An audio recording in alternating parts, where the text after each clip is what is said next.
ride in a one-horse. Jingle bells, jingle bells, ding all the way. What fun it is to ride in a one-horse open sleigh. Jingle bells, jingle bells, ding all the way. What fun it is to ride in a one-horse open sleigh. Oh, go away, jingle bell. What go away, jingle bell. Oh, go away, jingle bell. What go away, jingle bells, jingle bells, ding all the way. What fun it is to ride in a one-horse open sleigh. Crashing through the snow in a one-horse open sleigh. O'er the fields we go, laughing all the way. Bells on bobtail ring, making our spirits bright. What fun it is to ride and sing a sleighing song tonight.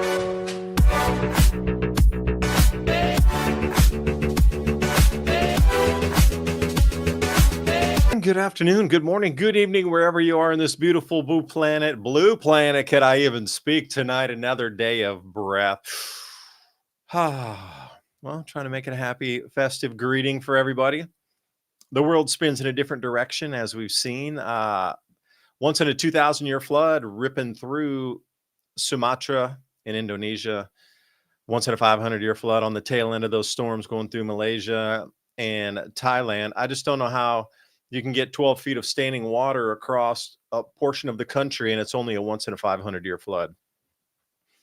We're going to come through the winter forecast tonight. I did a video earlier today on the Adapt 2030 channel about that. What can you expect, at least for this month in the short term, and then out a little bit longer term. We have a sunspot group that looks very much like the Carrington grouping, swinging around on the Earth-facing direct side, coming in straight at us. So will it set anything off is the question, because it already released X1.2 and it was on the other limb there. So as it spins toward us, will this be the Christmas that everybody remembers? And they're already calling power outages, etc. I'll get into that tonight with a few of the news articles that we have here lined up for you this evening. Nice jacket. Well, thank you. This is a gift from a few years back. I love this one. It feels it's icing rain tonight, so I wanted to get a little warm in here. Over on buymeacoffee.com/civilization cycle. Thank you so much for hooking us up with double espressos. Gayla Denise Tregre, love your videos. Thank you very much. Julie Sunshine 333. Hey, are you Illuminati? I'm going with you. Love you once, love you twice, love you more than beans and rice. Thought I'd throw the rhyme back at you if we're getting into the Dr. Seuss. Oh, in the house without a mouse. Okay, that you could go. But the raccoon, everybody's hearing about the raccoon. Great show, guys. Love it when you get into electromagnetism. And we are going to tonight, I hope Ransom dives into the tokamak reactor, spinning into the Statue of Liberty Nebula. We could take it any way we want to with energies tonight. Keep it rolling. Truth is light. And someone bought us 3. Thank you very much. Ransom, it's been an unusual week here, and we'll keep scrolling through. Someone, who's left to buy U.S. Treasuries now after the Japan carry trade is finished? 2.3 trillion being sold off by Japan. China has been done.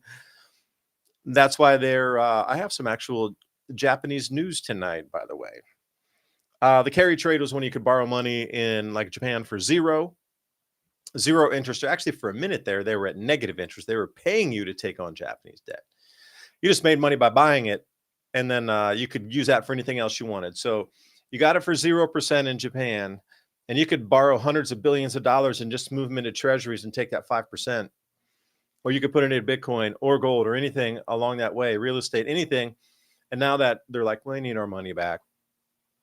And a lot of people in the banking industry are unhappy that they're no longer getting 0% interest. So we're watching a lot of shenanigans take place. There's just so many things going on here with the world. So let's get into it. Ransom, please take it over. I don't know what you got on your plate tonight, but ladies and gentlemen, please stay with us here. We're not going to be delving too much into the politics. We're going to be more on world events in terms of climate action, what's happening with the winter, what's going on with the planet, the sun itself, and how this is driving governments in this seemingly madness, push sloppy mess that they're trying to, cover over with a wet blanket onto our planet right now. Something's going on. Quite easy to see that they're in all-out panic, and it doesn't care how sloppy or reckless they are. In terms of, France coming out with its new censorship policy saying, we will tell you what the truth is. If you go outside those lines, your company will not be able to operate in France, much like they did with Rumble, but Rumble's back. So France is taking the lead to try to pressure X to say anything that we deem that's not inside this little microcosm bubble of the truth is deemed misinformation, disinformation. You have to censor it in your own countries, or else you can't operate in France. So it's back to the same swirl again. Rumble, don't know what's going on there with them, but I heard they are just back in as of this week. And I'll just zip it. So Ransom, that is you're tossing the tennis ball back on your edge of the court over there. Man, there's all kinds of crazy stuff. The tennis World ball. changing crazy things that are happening that, you wouldn't, at least when I was a young man, I did think that things like that would happen, but it's a shock to kind of see some of the things happen.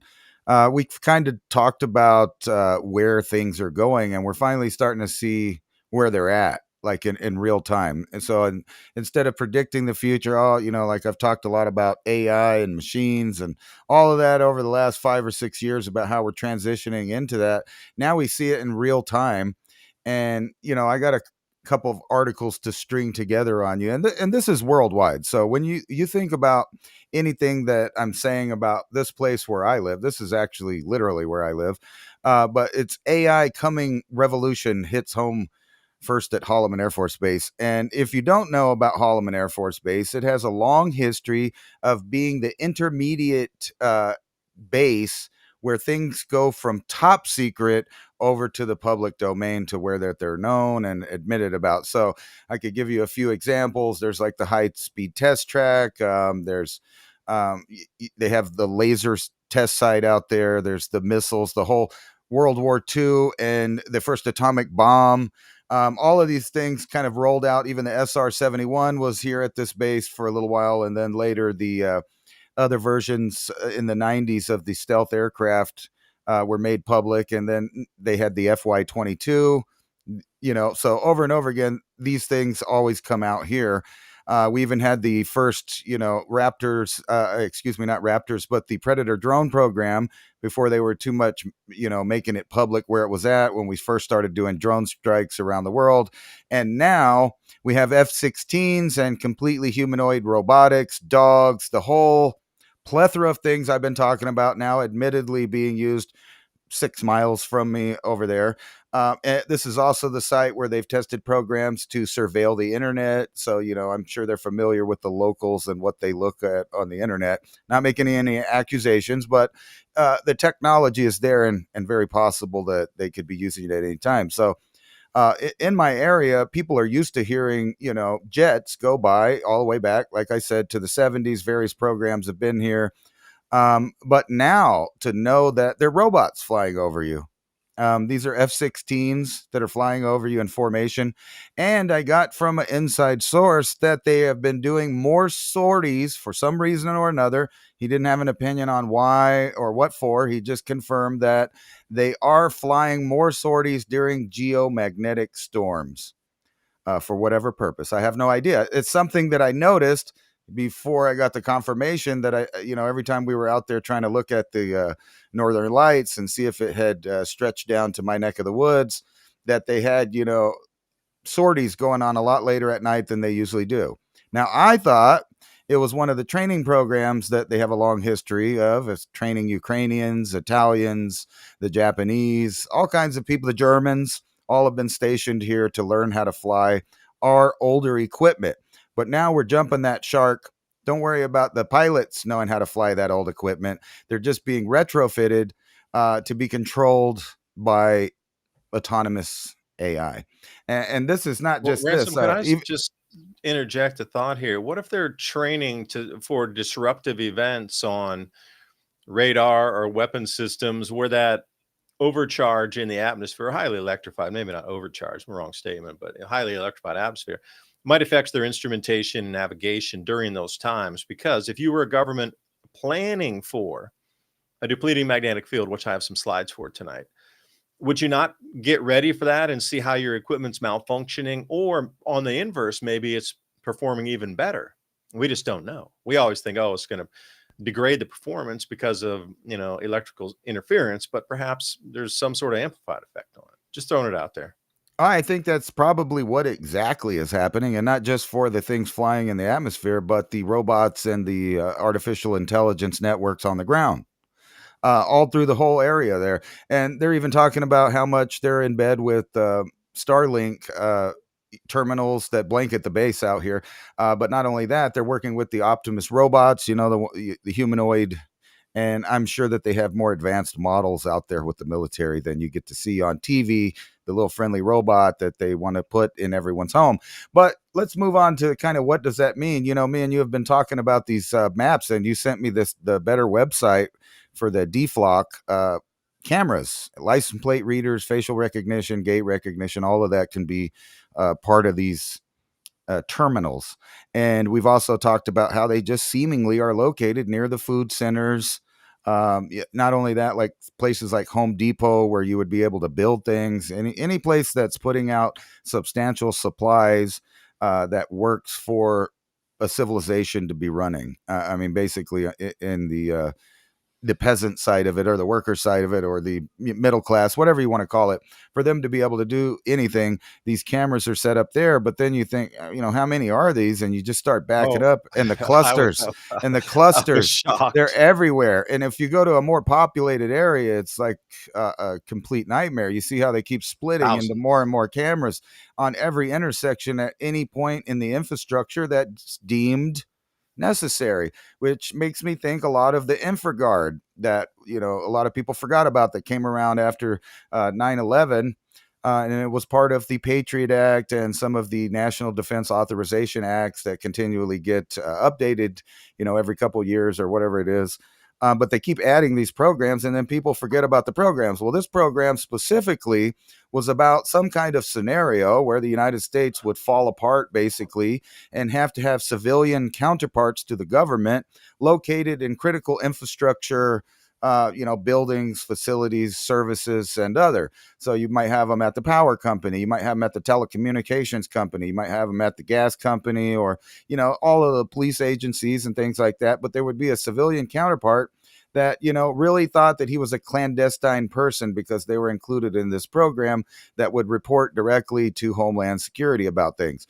But not only that, there was part of the programs that were in future, reference at some point, maybe those people would have to defend said infrastructure from there, which puts this idea of the any scenario, what can happen. And people are always wondering, can the government track you in location, which I want to get into another subject. It's not political. I only want to cover the technological side of it, not which party did what or who's saying whatever, but can the government track your location, but usually not spying on you directly? That's okay. Well, we know they can. We're seeing it in real time. And you think about these new bases, mine being the first publicly announced, but to have these massive AI programs with things that fly around and have the same software as those flock cameras that can keep track of each object and each individual when they walk around or they drive around whatever vehicles, and tell me you're not in a top-down, complete surveillance grid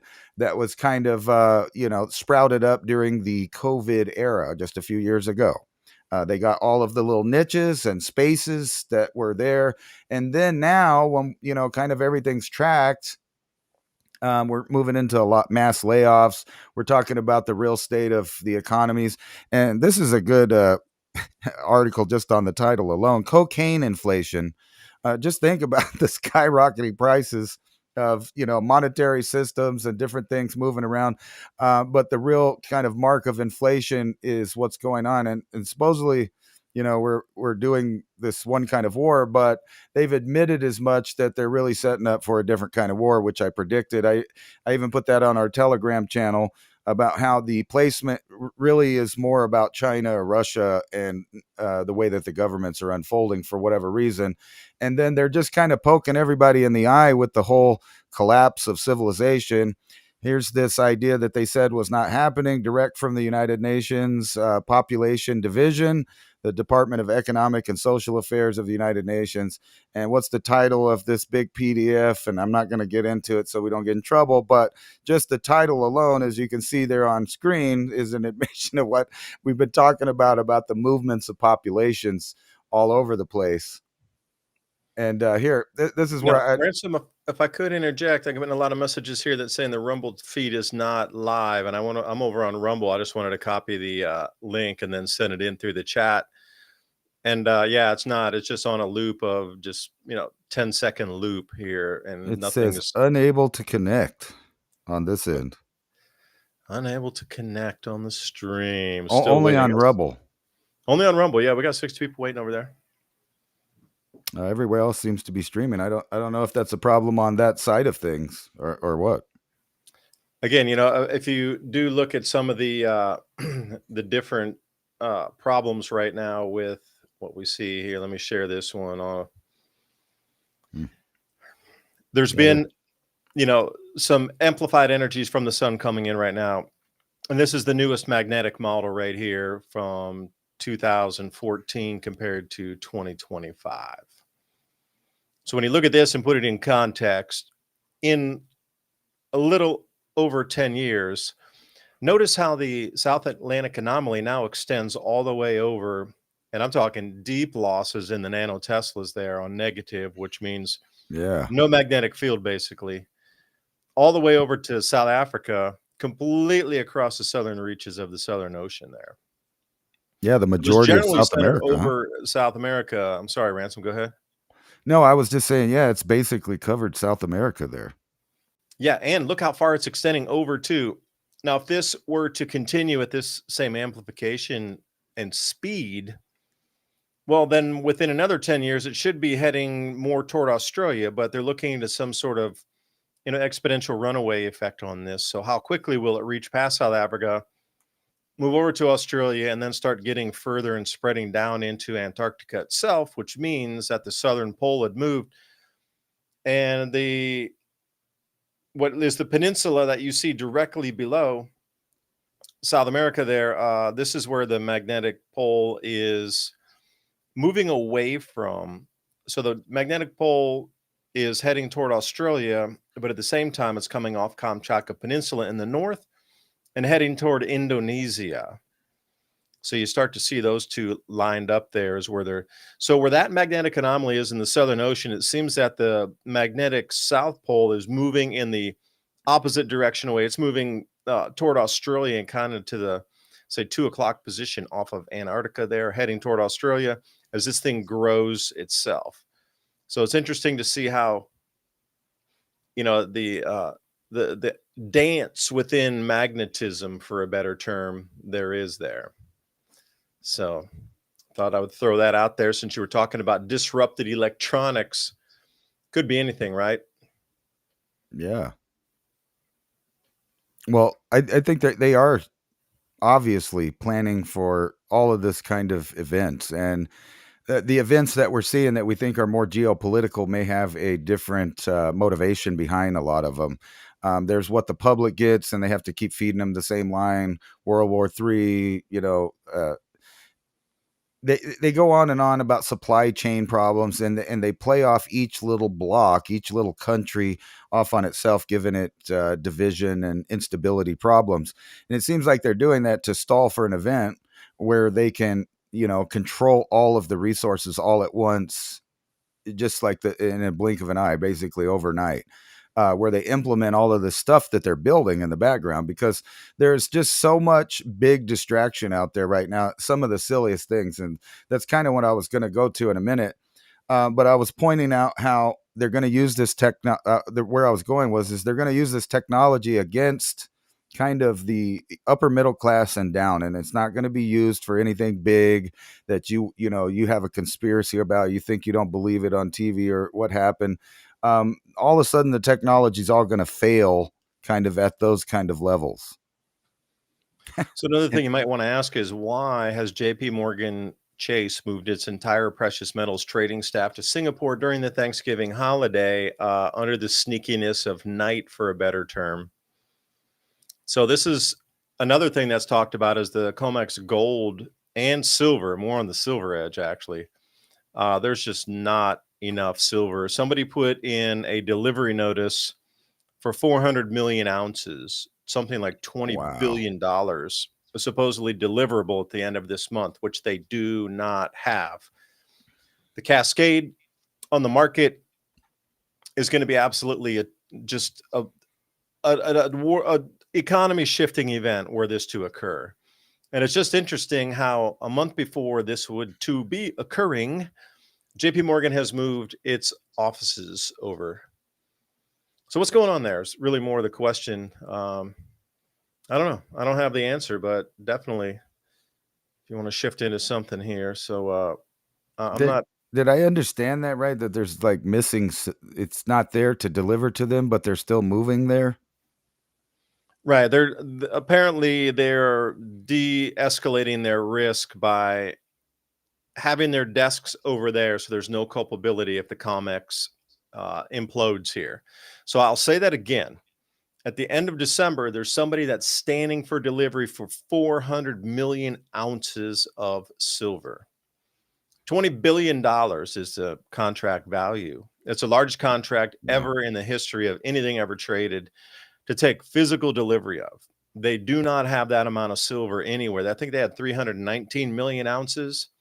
So they were scrambling across the planet to try to get that. So once that will not be delivered and they're saying we're going to force you to go to cash settlement, I don't even know if they have 20 billion in cash to cash settle with these people, whoever they are. It's an unknown contract behind theirs.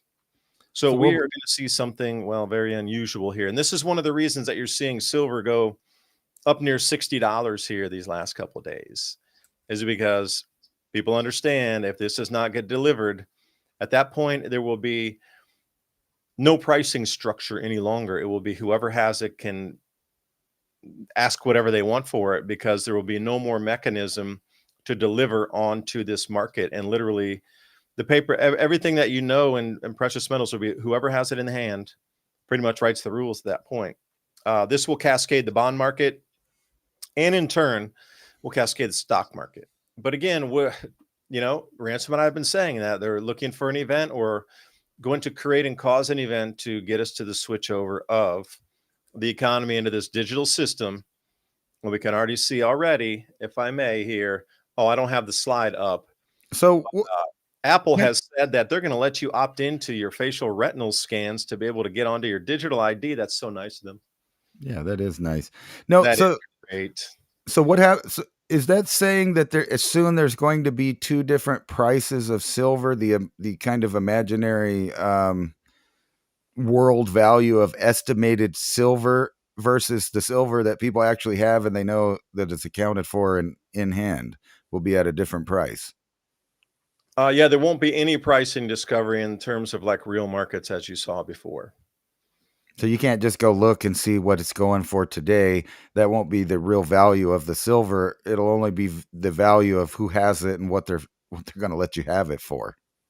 Correct. And I have a question here. Isn't the COMEX owned by China for several years now? No, that's the London Bullion Metals Exchange, and it's more on the zinc and those types of industrial metal side. It's not really the London Bullion Metals Exchange. It's just the metals exchange that's in London. There's a huge difference between those two. So yes, there will be its own price structure where there will be bids across the internet that will say, we'll give you this much. And if you decide to arrange delivery somewhere, and there will be thousands of these internet posts coming up saying, hey, we can deliver this, or if you can get it to us, we will pay you this much. That will happen. So look for something like that. So somebody might say, we'll give you $500 an ounce for the silver if you can deliver it in like this city, Atlanta, Knoxville, Chattanooga, somewhere over in Nashville, whatever. We'll give you $500 an ounce, spot price cash, and we'll meet at this time. And then it's usually in a secured location. It'll be a business obviously offering that with the premiums, and you go in and they'll verify the metals are true, and then they'll pay you cash. This will be off that, and they'll consolidate that into larger pools within these regions or states, and then that will become the available sale for the metals. So I was watching Bill Holter today earlier saying, even if this were to happen, even if people were offering $50,000 an ounce for gold, there'd be no takers, right? Because all they would know is there's blood in the water everywhere. And if you just wait another day or two, that somebody's going to offer 70. Like this will Right. become unobtainium to a point now, and to a point until it reaches its crescendo, and then there'll be some stability and they'll restart a market somewhere. Now there'll be a small window of probably, he was saying like 2 to 3 months where it's going to be, everything is just going to dissolve as we know it into the ether of markets that used to be.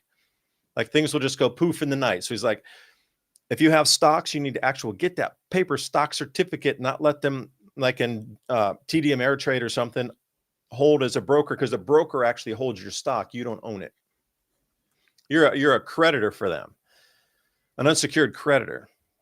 So you need to get the paper certificates, and then you can own the actual stocks at that point. So he was giving a list of things to do in preparation of this event. So Martin Armstrong also says war coming up in 2026. So that would make sense. If we get into this cascade where they can't deliver, markets are going crazy, the only way out is going to be a war.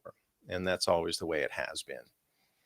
So let me go back to this Italian story, because this thing is just absolutely ridiculous in itself. You know, you and I were talking for a second before we started. Let me find this, I'll try to bring it up here. So Italy considers a one-time 52% tax cut on private gold holdings, meaning they don't know where the gold is. It's multi-generational, and they want you as an Italian citizen to go, hey, we got all this gold from like 4, 5, 2, 3 generations, and please assay our gold is what they're actually selling. So as the story continues, if you can almost believe this silliness here, the Italian government believes they can raise 2 billion euros by having people come in and show their gold and get it assayed. Meaning, I got gold from 1910, or I got gold from 1850. It's in our family, and let's say we got 50 pounds of gold. We are supposed to take that 50 pounds down. They're going to verify that it was 1800s gold. We have no purchase certificate for it. Then they want us to pay in our families a one-time tax of 12.5%. But here, you're cataloged on the books. So any price increase from that point, they're probably going to hit you with 50% capital gains, 100% capital gains. Maybe it'll be forced, like we did in the 1930s. It'll be confiscated. They actually believe people are going to turn in and go assay their gold here. They say there's about 4,000 to 5,000 tons of gold that's off the books in Italy. Well, I sure as hell don't see them going into the Vatican asking them to assay their gold.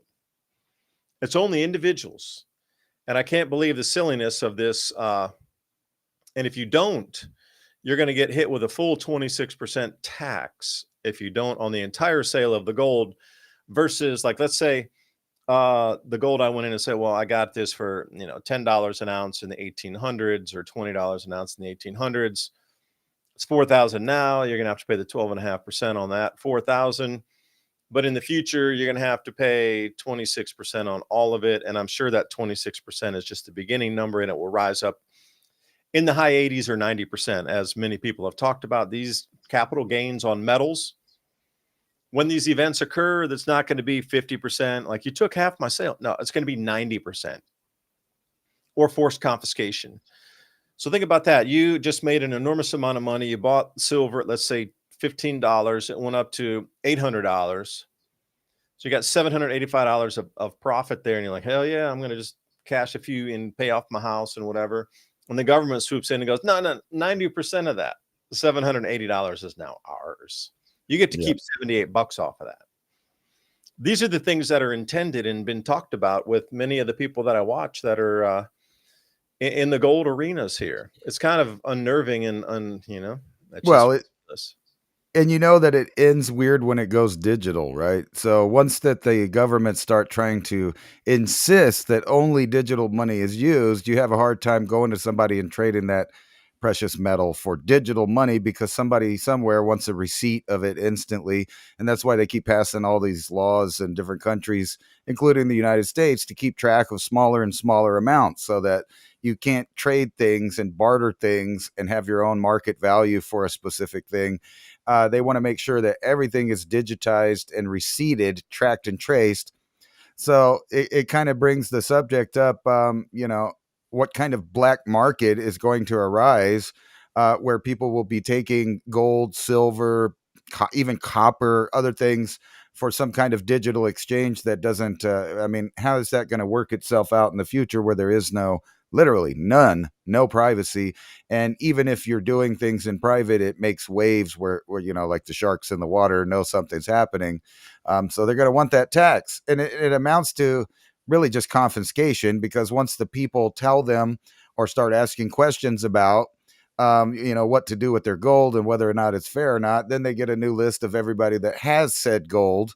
And like you said, they're not going to be going after any world powers. But I've always wondered what the actual price of a specific metal versus diamonds or silver, whatever it is, the amount that they say it's worth in the public versus how many and how much is in private hands. Like, we know that there are individuals around the world, including the royal family and others, that have large stockpiles of private amounts of gold, in which if they announced how much they had at any time, they have that wild card to just completely collapse a precious metals market like overnight. So if several of the people that had a lot of gold in private came out and gave a new estimate of their private holdings, it would change the value of silver, gold, or whatever it was, including diamonds and other things. Perhaps, but you ask that question. Farmers, I know, would probably trade you silver for food, because in the communities around, that silver would be used to on trade for something else, like a chainsaw or fuel. Like, you're looking at money, those paper dollars, they move around communities too. They never find their way to the bank. It just sits in somebody's wallet. They put it in a old cigar box, and when I need to pay for something, I'll pull it out and pay cash for that, and that moves to the next person. I paid somebody to help me do some construction out here. That person goes, and spends it at a bar somewhere. That person buys something with it. It, trades off, gets some beef from the farmer, whatever, goes to the farmer's market here. Those Amish guys keep cash. So the same dollar keeps circulating around in the community here. Would it not be the same with a 1 ounce round or a half ounce round of silver, quarter ounce, 10th ounce round? It would just stay in the community and keep getting recirculated where that value is between goods and services that are needed in and amongst the community. Right. Well, that's what I said. You would have to have a black market open up just for things like that, and even trading.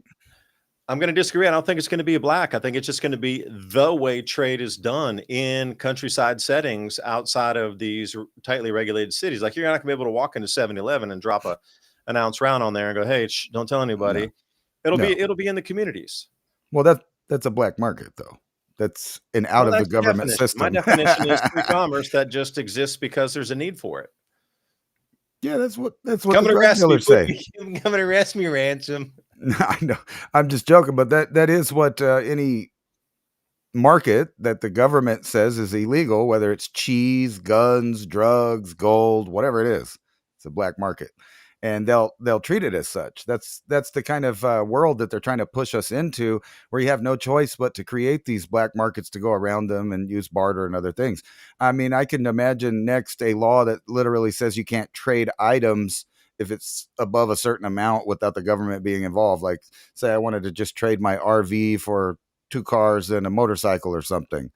They would want in there, and they would want capital gains on all of what they perceive as somebody made profit. Yeah, and how do you get around like something larger, like a piece of real estate or a house, like just a land or a house? How do you come around that sale again? Because there's going to have to be some overage on that. Even if you did, even if you sold it for $1,000 more than you bought it for, then there's still a capital gain to be paid on that for a couple $100, which would require you to pay taxes and file taxes on that for the capital gain, right? Right. So even if it's $1 over, you're still going to owe 20 cents, which would require you to get into that whole system of I sold something. Right? There's no way to do it. If you take it at a loss, I'm not sure how that works. If you could sell below market value, would that work? And you wouldn't have to file the taxes on it because you wouldn't actually have a capital gain. But again, that those with incredible increases in property values these days, I don't think anybody's really going to believe that you're selling at a loss when you could just put it on the market anywhere and get exponentially above what you paid for it. We'll just have to do what the Vatican's doing there and say, hey, I ain't got no gold. I just got a couple of candle holders and a lamp and some other paperweight here. I don't have any actual money though. You imagine No you got money. Well, that's what the elite do. This is what the wealthy families do. They never sell anything. They just borrow against it. I've talked about this in a couple shows previously. They never ever borrow. So for me, for example, setting up the house in a trust, an irrevocable trust through an LLC, and then taking the property and then getting a home equity line of credit or doing something else to draw the equity out of it. So then all you're looking at is a massive pile of debt. Like this thing is mortgaged to the hilt. There's not a dime of anything left in this place because it's all been siphoned out and putting in other things that are drawing a higher interest rate than the interest rate you'd be paying or me paying on the money that I borrowed. So if anything were to happen, nobody's going to sue me out here. All they're going to do is get a pile of debt. Like nobody's going to want the house. They're not going to be able to sell it for more. It's so mortgaged out, double, triple mortgaged, that all they're doing is looking on debt on top of debt on top of debt. But for me, that's money in the pocket on top of money in the pocket on top of the money in the pocket. That's earning a better interest rate than, again, what I'm paying on the interest itself. So, and then you start to look at that and, governments filing taxes. Well, it's at a loss for the year legally. And this is the only thing I learned of following money around is this is how the elite continue to generate wealth. They never sell their assets and they're always 1 or 2 or 5% ahead of the market. So great. Earning 1% of that money, 1%, and just sits there for now, but it's just 1% growing every year, 1%. Don't matter to me. It's growing. I'm not losing money. It's 1%. But then in a few years, when interest rates come down, it'll be 2% or 3%, and it'll be that same money accruing in on itself. So then, in another 3 years from today, I got to wait 3 years. And when another 3 years from now in 2028, I'll get this place revalued again, and then I'll scrape all the equity out of it again on the overage. And if it drops down, that's great too. Because then when I do the taxes, I can say, well, property values decreased. I took some losses on this. So then that'll put me in the negative category. So then I can write more things off. This is how they do it. So you talked about the Vatican. That's exactly what they don't have anything. They don't sell anything. They only have assets they borrow against, or they can lend out and get a fee to borrow. So that it might be a candlestick for you and me, but somebody else, that's gold.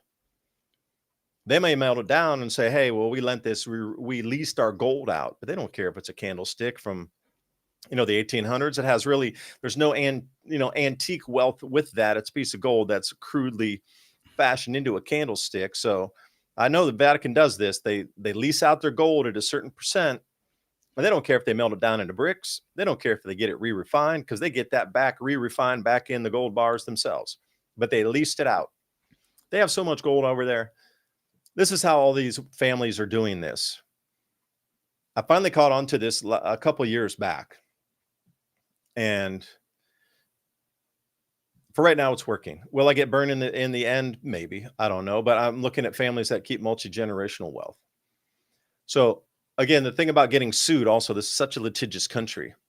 Well, if you're going to come out and try to, fall and break your leg on a property or whatever, okay, there's some insurance for that.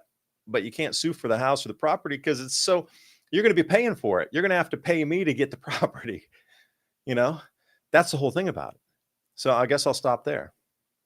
So who wants to come and take my house? Yeah, you got to pay for it first. To me first, because I'm the first lien holder on it myself. So if you want to come and sue me and take the house, you got to pay me first to get the property back. So thank you for buying it from me. Something like that. I was thinking, for the next kind of scam to go with CO2, because I'm sure you saw that there's a lot of news articles out right now saying the climate hoax has collapsed. It's a trending thing about the whole idea of the CO2 issue and problem and whether or not it drives climate and all of this other stuff. But I was just thinking, how you could buy credits from companies. They can buy, like a piece of forest and say, well, they offset their CO2 credits with that. Now you can kind of do it with people, I guess. That's kind of what they're going to be setting up next as we kind of move into this weird era of weird things. You could go to war, you could get sick, or, the government could sponsor your carbon credit transfer to a new person. So maybe you could just sell your credits as a human breathing on the planet, because in a sense that's what a climate tax or a carbon tax would essentially be, is a tax on breathing, because you're the one exhaling the CO2 for the plants there. But then maybe you could buy that stuff. But I'm really thinking that, with all of these other things, it's funny that a lot of people were worried about everything getting cold, and then they went through the hot phase, and I think they're going to be going back into the wow, why is it so cold phase soon in the next couple of years. And I think these events that we're seeing with the sun and the magnetic field and all of that stuff's going to play a part in that. And that's kind of why they distracting everybody with stuff like this. The boogeyman, he had a little dude there. Like, this is the stuff that's really rolling on the headlines around. Or you brought up earlier the drunk cat, or no, I'm sorry, the raccoon, The right? raccoon. Yeah. I can't And believe that got so much media and airplay. well, Oh, if you remember, Catherine Barlow, thank you so much for buymeacoffee.com. We're over here on the comments. Mr. Muggles bought us 3 double espressos. Someone bought 3 double espressos. Very much appreciate the conversation. Catherine Barlow, have you read The Great Taking? I think he will want it in a trust. Yes, an irrevocable trust and paid off through an LLC. Okay. I'll come back to that comment, but go ahead. And like, it's ridiculous how much play a raccoon can get. right. But if Number you one remember, news story on the planet, a raccoon broke into a liquor store. What the yeah, hell? you remember last year about this time, there was a meth smoking raccoon. It's like AI generated news. No, we talked about it on the show, because you said, watch, you're going to find that. And I had it, but it was in another state there, not Tennessee. But it seems like they pump these kind of things out there for it's the goldfish effect, of course. But at the same time, they want you to put your faith in this technology, right? They're telling us that they got all of these cameras everywhere and all of this stuff. It's for our safety. It's going to help the future, digital transactions, for preventing fraud, catching crime, all of this stuff. And they're talking about the gate, and we've talked about it too, with several different kinds of surveillance techniques and technologies and platforms, from Wi-Fi to just CCTV cameras. But here, if you remember a couple weeks ago, these guys here said that they had a 94 to 98% match on this person that was accused of doing a crime in DC. And the story just kind of disappeared. And then the very next couple of weeks, they're saying, nah, don't worry about that article that you had, that we told everybody that our secret technology matched this person 94 to 98% based on their unique stride, which is the gate that's being analyzed everywhere using surveillance. But this week we have a different person that doesn't match that gate and is not that person. So on the low end, and I think this is going to go everywhere from financial records to medical records, everything is going to be slightly off when it comes to certain topics. You're just not going to be able to find the truth on a thing, despite them saying, maybe if it was a lesser crime, like you robbed an ATM, you could get convicted on this 94 to 98% match in a unique stride, because they're saying almost 100% sure that it's you. And this is the technology that they're rolling out for law enforcement to do things. But at the same time, right in your face, they're telling you, well, that ain't what happened. Don't worry about that. And it's the same thing, like over and over again, these ideas come out to the public that they kill, because they realize, if you realize what that really means, it'll fundamentally transform the way you view the world. So if you knew that they could 98 to 100% know that you had a certain gate and keep track of everybody, and they're also adding AI drones, and they're interconnecting all of these networks to run, that they can factually track each individual, their automobiles, their finances, their health records, everything. It's just adding up in this avalanche of meta.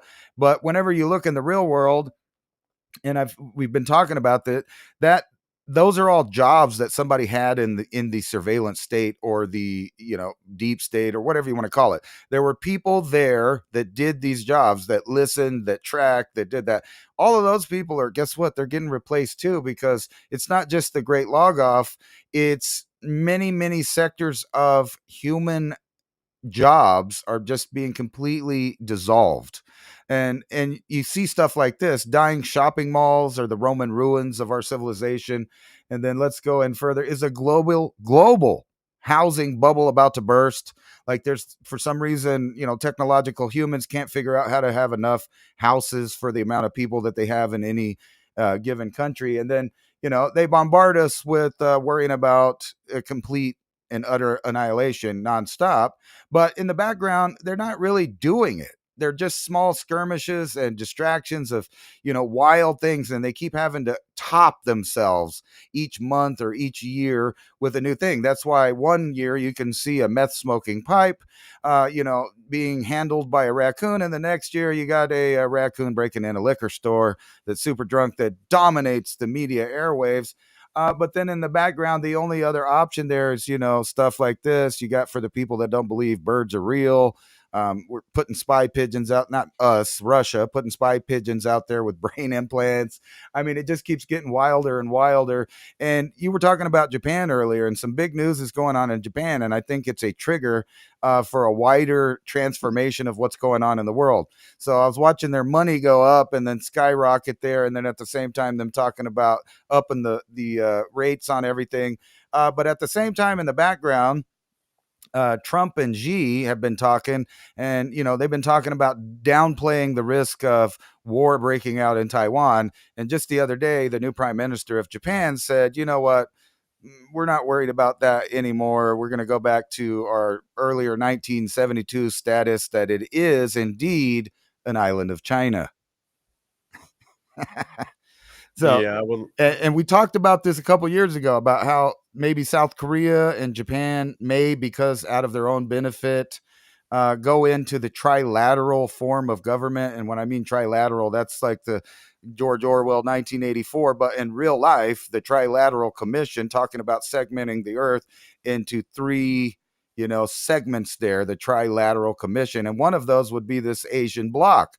Well, unfortunately for Japan and South Korea, however they want to live, they are in that Asian bloc and they are within the Chinese empire now. And I've been watching the maps. So all of that island and everything on the west coast of Asia, around all of those islands, is completely saturated with drones, AI boats, and patrols from China who are increasing their number of their navy daily. And I mean daily. Like they're building ships. They know what's coming. They are going to control, in my opinion, the Western South Pacific and the Western Eastern Pacific at the top there.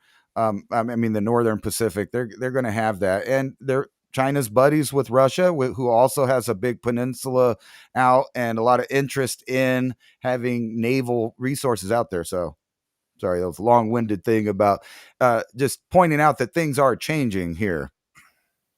yeah, and one of the places they're going to put missile defense systems, at least from Japan, was on Yonaguni Island.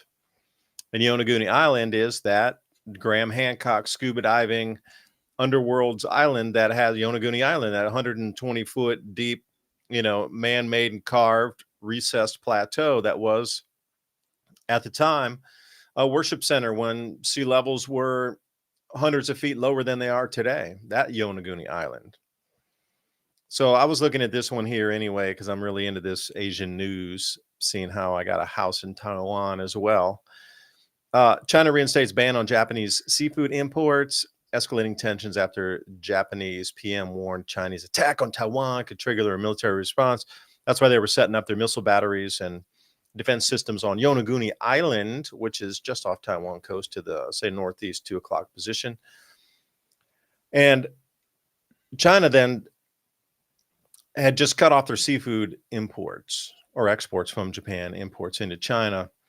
So 700 major exporters of seafood now have to find different markets. But at the same time, they're doing the same with music and industry, entertainment people. They'll get them in there and they'll set up the stages. And then suddenly literally the morning of the performance, when they were going to be going, oh, we're going to cancel the performance. This is happening. They're playing this tit for tat, China cheap like that. They have all these cheap shots, which they do routinely. So, you're looking at this type of news, but that's just what it is. You can see the 10 kingdoms forming as we speak.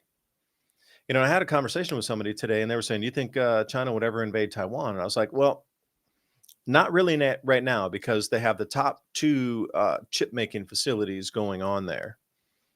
And by them destroying that, it would set the entire global agenda of all this, like you say, drone usage, AI, autonomy, track and trace. It would set it back at least a decade, maybe more, because you just don't build those facilities and come out. And the ones in China are so rudimentary. They're, far behind what is the cutting edge.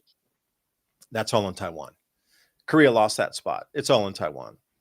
So to destroy that, you literally are going back 5 years in time on chip making process. But by the time that supply would even catch up, hell, they're talking about just the RAM inside your computer now not being available and costing 4 times more. And they're only going to sell to AI data centers. Even at that rudimentary thing of RAM, which is so easy to produce, to just RAM like you have in your computer, 16 gigabytes of RAM or 64 gigabytes, something like that. You're talking about the highest processing possibility for these superconductive chips coming out. If you set that back, then everything doesn't work anymore in terms of drones. And especially in the sizing of it, when you're getting in the size is the big thing on how they're able to take these superconductive chips and take them down in such a small, these nano sizes is the new technological jump and breakthrough. And Taiwan's the only one that's able to do it right now. So to go in there and destroy that, everything as we know it in this whole world they're trying to push on us stops and goes back a decade. So I can't see that happening currently. So that's my 3 cents worth. My wooden nickel 3 cent piece worth. Well, we're Thank talking everybody about for joining us tonight.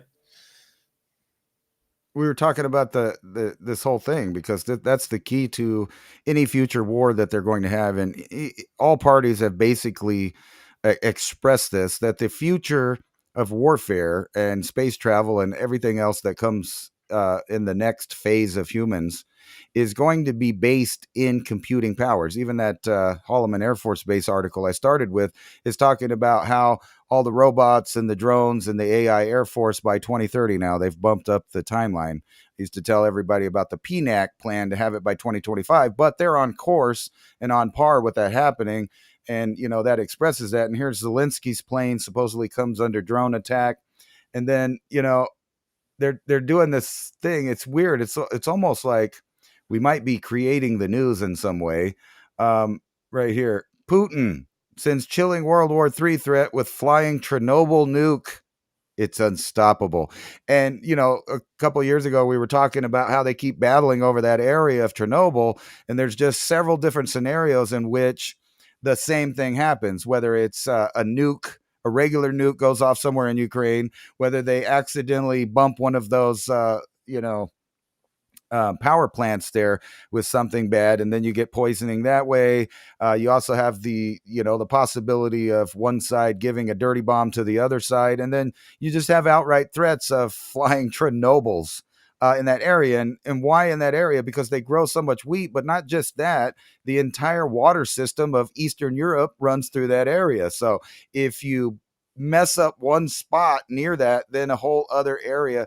And if you think about it, that would create this wall between the sectors that people didn't really cross, like a militarized zone, but it would be like a radiation zone. But we see it in every movie, don't we? Like nobody ever went into the hinterlands because of the radiation after the war. But it's always that demarcation zone, right? It's always like that in every movie we've seen. And then they give us all these scary headlines. But like I said, with Taiwan, you get conflicting, kind of information out of like even Japan there. They're giving conflicting information. Yes, we're ready for this. But at the same time, we're not going to think about it. And we recognize that that's a part of China. But we're going to put some missiles up, so you get this two-sided thing. And we're supposed to be almost, at the throats, us and Russia. But at the same time, we're sending up cooperative space missions. So, there's obviously two stories happening. One of them is going to be what's actually being planned out. And it seems like the powers of the world have already agreed. We're just going to upgrade the technology. We're going to block everybody off. We're going to censor everything. We're going to restrict travel. We're going to reduce the population. But not only that, we are finally, but not us, the nation's going to start stepping foot out and trying to mine and explore into space to make, some kind of next level jump in technology here. And all of China, even Pakistan and India have been playing roles and increasing space technology. And those all happen to be also the same nuclear countries. So we might get something like the Space Odyssey 2001, which I thought about. If you remember, they were out there in space, the joint astronaut team of the Russians and the United States. And then while they were way out there by Jupiter and Saturn, they got the message that we were about to go to war. So they had to stop talking to each other inside the same spacecraft and making it tense for the astronauts there, whether or not they were literally going to have to fist fight the other astronauts in there, because their countries down on the ground wanted to go to war. Kind of ridiculous. And speaking of the travel restrictions, I don't know if anybody out there is going to be flying this year, but there's going to be an enormous amount of new rules that are coming in. So, we can cover that after we come back from the break here. But if I would share my screen here, the new restrictions that are inbound. The shoes off rule. Remember the shoe bomber from one way back after 9/11. So we got to check the shoes. Okay. Well, the reason they're saying you don't have to do that anymore because they have these ultra sensitive. I forgot to take off my money belt one time, and then they're like, "Stop!" I go, "Why? I don't know." And then you could actually clearly see that I had money and credit cards in my money belt, right? But I forgot because I wrap it around, and then I was like comfortable. And I forgot I had that in there. So when they take everything off, that silhouette of me, you could clearly see the money in the money belt on my person, So the check bags, they're going to have to fit in. There's an entirely new sizing structure of the check bags. There can't be any more of those pockets that stick out. If it does not cleanly fit inside the new, I guess, test station, you have to check it, and there are no exceptions. So basically what it means is that they're making everybody buy new luggage to try to spur the economy. And they're just making it more and more difficult to be able to go out and travel is another thing. That's the whole, the reduction of travel is the big thing we keep hearing about, is it not? All we hear is, well, it's going to be this, you're going to have to, less flights, and if you the real ID, they're going to charge you $45 if you don't have that. You must have a passport. If you have a passport, see, this is where it gets into sticky. Right now, you can still travel with a passport as an American citizen, but in the future, they will probably make you get the real ID in addition to your passport. And in England, the ridiculousness is you need to get this new real ID in England. And they're like, you can use your passport and your driver's license to get this new ID. And they're like, wait a minute, we just verified that we're still ourselves by using the passport and the ID that we have in England to get this new ID. Why can't we just use one of those that we use to get the new ID? And they're like, no, it doesn't work like that. You got to get the new one, but use your passport or you just can't travel. See, that's the thing. Like, England has already jumped ahead and told us what they're going to do. Right now, the real ID is going to be required if you don't have a passport, but in the future you're going to have that even though you have a passport. Just follow what's going on in the UK, clearly visible. And the new liquid items that you are going to be able to carry this time that you could not before are going to be breast milk and these sort of things, formulas, prescription medications. Sometimes it's in a gel pack or something. But you have to carry them in a plastic bag. Now, the biggest thing is going to be the actual size of the luggage that is coming into play. And I know millions and millions of people are going to get burnt on this one. And you're going to get charged $45 if you don't have the real ID. And you have to go in and they're going to make you retinal scan, and they're going to take at least 45 minutes, 30 to 45 minutes to pay your fee. Then you're going to have to jump through a whole biometric thing so they can match up with your fingerprints and with your retinal scan if you don't have your real ID. This is all planned for 2026. So if you're like, well, I'll just pay the $45. Okay, it's not that easy. You're going to have to give a full biometric set to be able to get through that checkpoint. It's not like you're just going to, okay, Colin, this is my ID. There's going to be many, many hoops and hurdles to go through. I mean, they're trying to rope everybody into this thing here. So anyway, Ransom, everybody tonight, thank you so much for joining us. Civilizationcycle.com. You can sign up for our show notes, 10 bullet points of things we're discussing tonight so you can start the conversation with others. Also, buymeacoffee.com/civilization cycle. And I would like to come back to Catherine's comment, the great taking. I think you will want it in a trust because that's the whole thing. The great taking is about taking from individuals.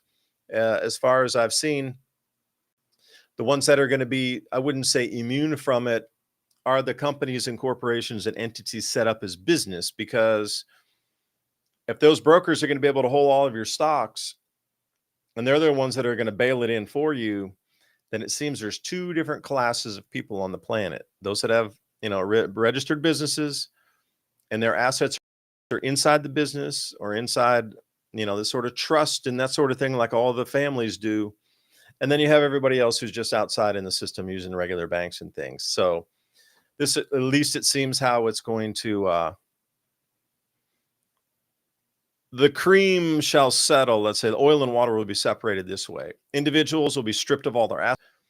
Corporations and business entities shall remain, let's say, intact. And that's the way it seems like it's going to sift out in the end here. So please support our sponsors tonight. We support them. They support our broadcast. And you can keep us on air by supporting them. So we'll see you in a couple minutes. 2 and 2, as Chuck Woolery would say.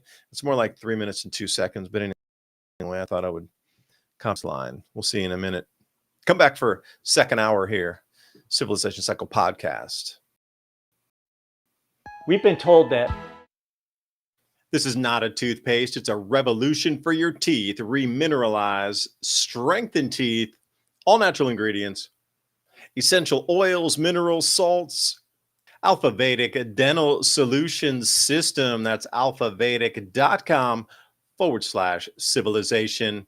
We're always trying to bring you the best products here that we think will enhance your life, especially if supply chains break down further, or if there's some disruption in our lives here. It seems in the news more and more possible, but hey, who knows? Maybe it's a mind game. But what is not is keeping your dental health up. And not a lot of people are talking about this. We always see the storable foods. But what about dental care during these same emergency situations? Will your toothpaste eventually run out? Well, if it does, then what? So like I say, this whole micro gut biome is driven by your oral cavity first. So take a look at what they have, alphavedic.com/civilization. Every purchase you make helps keep our live radio show and podcast on air, bringing you more information just like this. alphavedic.com/civilization. That link is in the show notes below. And as always, I appreciate your valuable time and joining us in this ever and most important conversation as we move forward in our world. A huge challenge with our modern food system is that it's devoid of critical enzymes found in raw whole foods. Destroyed by poor agricultural practices, over-processing, and cooking, our foods simply don't deliver the enzymes and nutrients our bodies need for optimized health. This imposes a much heavier burden on our bodies to replace the enzymes missing from our foods, depleting the enzyme potential of the body, weakening immune function, metabolism, and overall health. The good news? Patent-pending Ensorb addresses this problem head-on.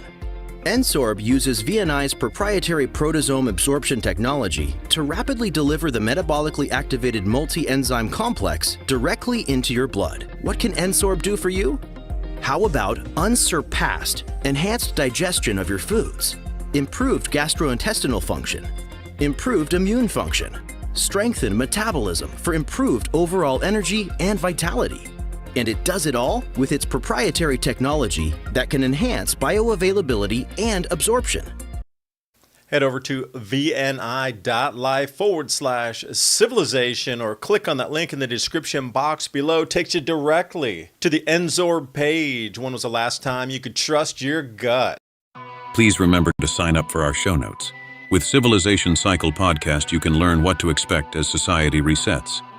Agriculture, economy, tech, and history all have mappable cycles, and these cycles affect every aspect of our lives. We can navigate the chaos and thrive together with up-to-date news and information.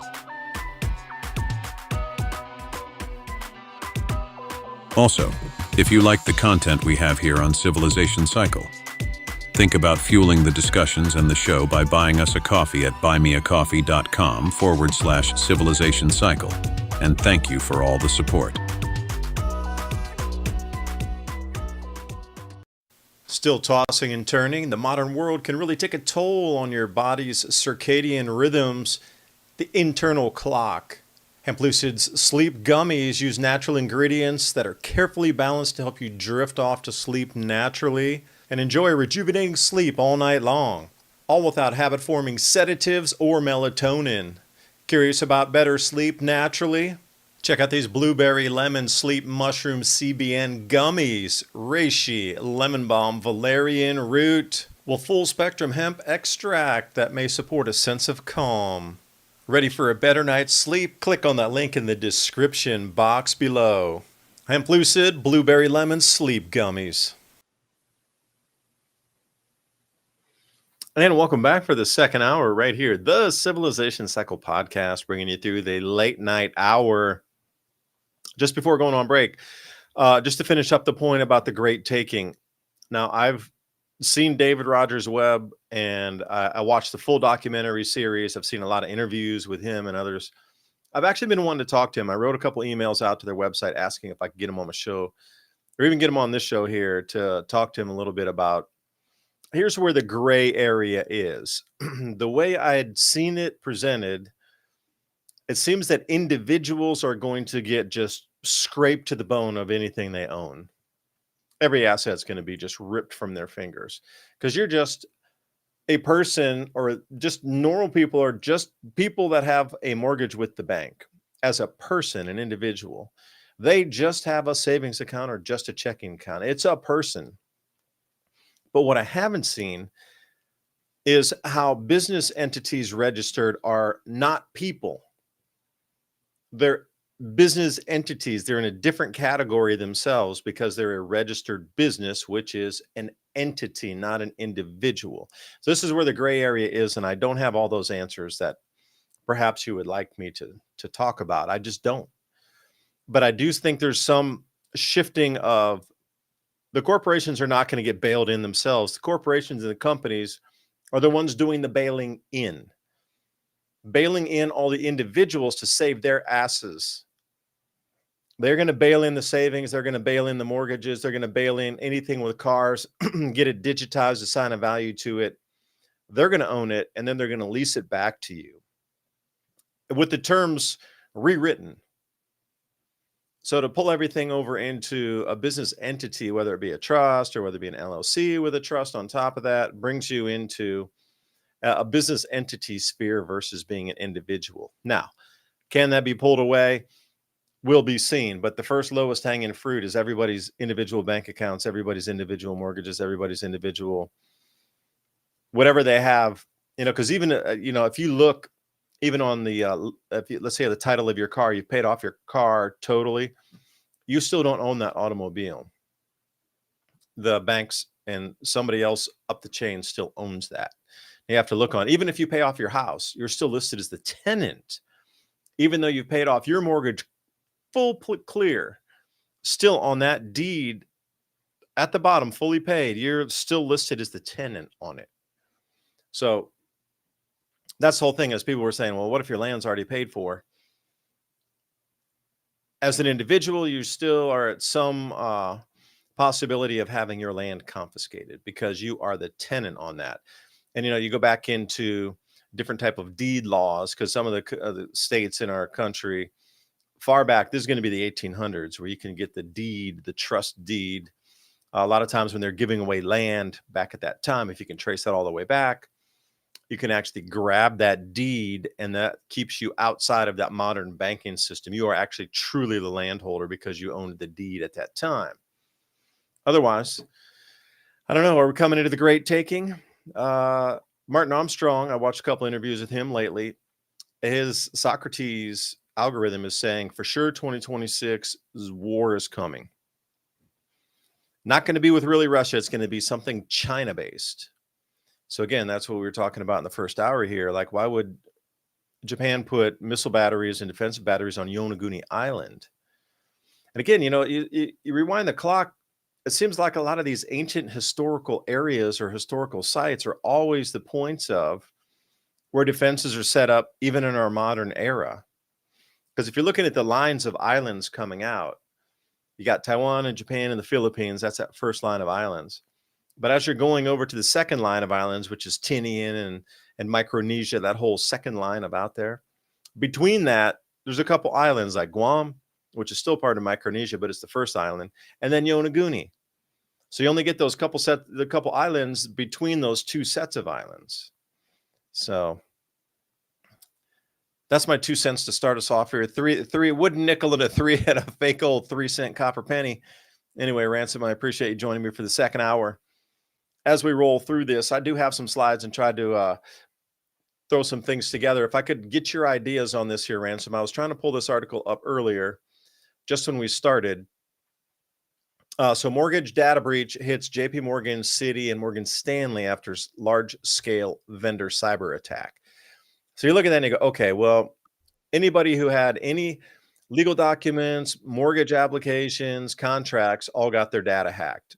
And I was thinking, well, that must be on the corporate side, maybe, because I don't know that many people are really, with JP Morgan as an individual. It's more of a business type of thing. Citi as well, Morgan Stanley, they like business clients, right?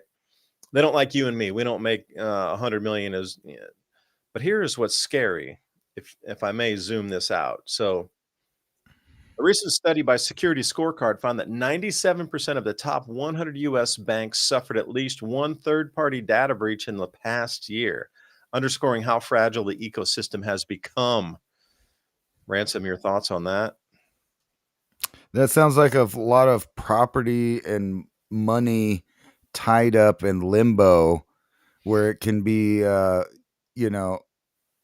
accused that something's not on the up and up now that it's involved with security breaches. I mean, think about how in the past we've had banks that tried to foreclose on people that they didn't have the title to and things like that. And it all got hung up in court, and whether or not you had enough money to defend against the bank that says they're foreclosing on your home that you never had a mortgage on. This sounds like more of that. I mean, think about all of the legal status and limbos or accusations about who sold what to who when, or whether or not it's legitimate or fraud. I mean, that sounds like a nightmare. But that's the reality of all of this online stuff, is that it is not private. No matter how much the banking institution or mortgage institution or even your own files that are in the form of data are not secure. They're just not. I mean, there's the illusion of security and privacy, but the reality is that's just not the case. Yeah, and also some of these big three that are, supposedly the credit monitoring. What's that? Equifax, Experian, and I forget the other one. But Equifax has been hacked twice already. And they're the ones responsible for keeping all your data. See, again, I think it's very illegal that they have full-on credit reports, full-on just bastions of information about us firewalled off into your own file. Right. But they can't even protect that. And they're supposed to be the ones that are... I mean, does that sound like something that could possibly happen to somebody as you got your data stolen? You got to verify it. Digital ID, man. I got to verify it's you. Right. But then they inform you that, you have to move because your home was sold by somebody else with other credentials that hacked all of the information needed to do that. And then what happens? It's up to the courts to decide who's right. But that's just like a scary thing. But that happens constantly with all of these things, like even the entertainment ones with Social Security. Like all of the different ways that you could have metadata, it seems like they've been breached at one time or another, from Apple to Amazon, or even X and some of the other platforms that allow you to pay for things or have interactions with money because you tied your financial information in there. And think about the way that X is set up. If you want to have a certain status on it, you literally have to give them a copy of your photograph, your ID. So you have to verify on the internet that you are indeed that person. So that's where all of this is going. Banking, social media, your health records, and appointments, things like that, or whether or not you receive Social Security. It's going to be tied up so much within the government and for the private sector that no one will ever be sure of anything. And we've talked about that in a different level, like as far as watching media. We're beyond the point that realistic things can be created and then sold to the public as a reality.